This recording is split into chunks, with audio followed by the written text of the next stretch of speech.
বন্ধুরা আমাকে একদমই ভুল বুঝবেন না যে টিটু এখানে অসুস্থ আর আমি রোজ রোজ বিরিয়ানি খাচ্ছি।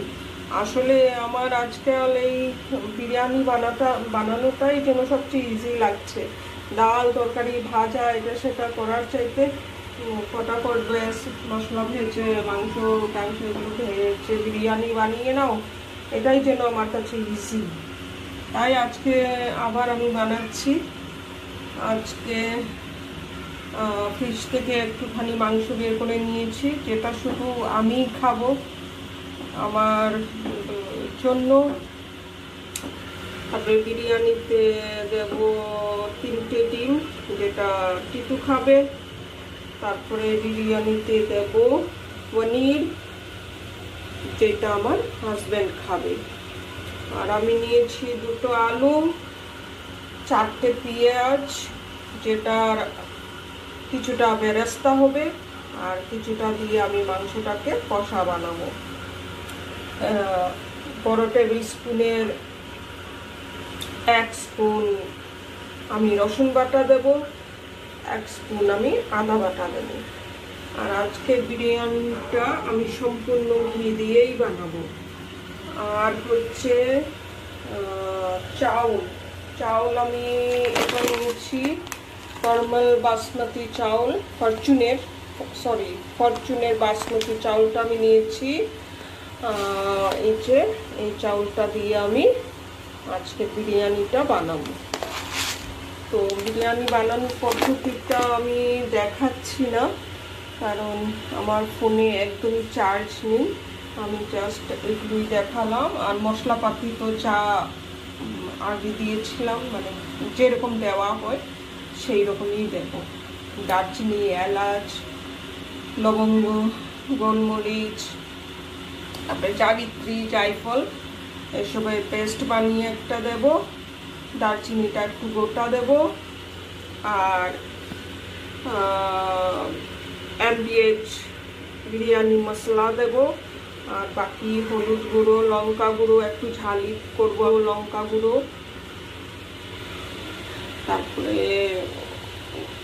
ধনিয়া গুঁড়ো এসব দেব। দিয়ে আমি আজকের বিরিয়ানিটা বানাবো। চলেন তবে বিরিয়ানিটা বানানো যাক।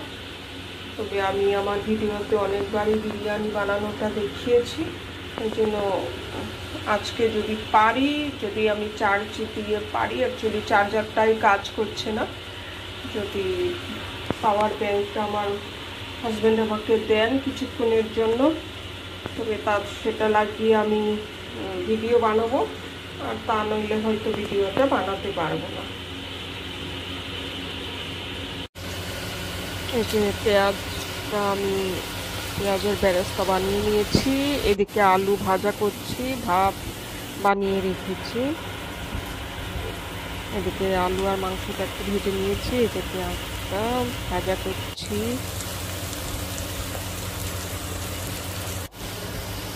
আমি সব মশলা টশলা দিয়ে,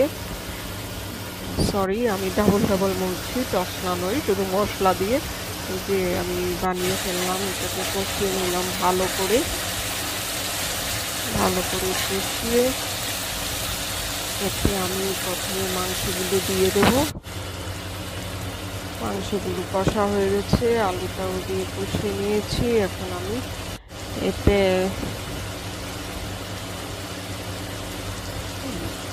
জলটা একটু শুকোবার আছে,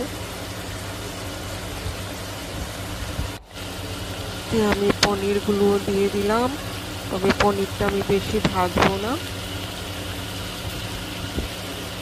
আসলে পনির দেওয়ার আগে আমার ডিমটা একটু দেওয়া ছিল, কিন্তু এইমাত্র আমার হাজব্যান্ড বলেছে ডিমটা ওইভাবে না দিতে, ডিমটা সেদ্ধ ডিমই দিয়ে দিতে, ভাজতে না। তারপরে এই যে আমি সাজিয়ে নিলাম একটা লেয়ারের। প্রথমে আমি চাউল দিয়েছি, দিয়ে তারপরে আমি সব কষানো মাংস, পনির, ডিম এগুলো দিলাম। তারপর চাউল দিলাম, বেরেস্তা দিলাম, ঘি দিলাম। ওই যে এইভাবে সাজানো আর কি।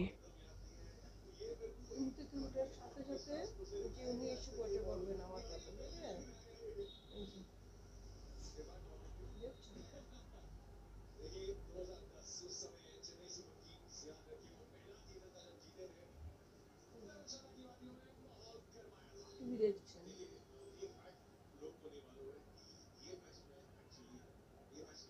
এই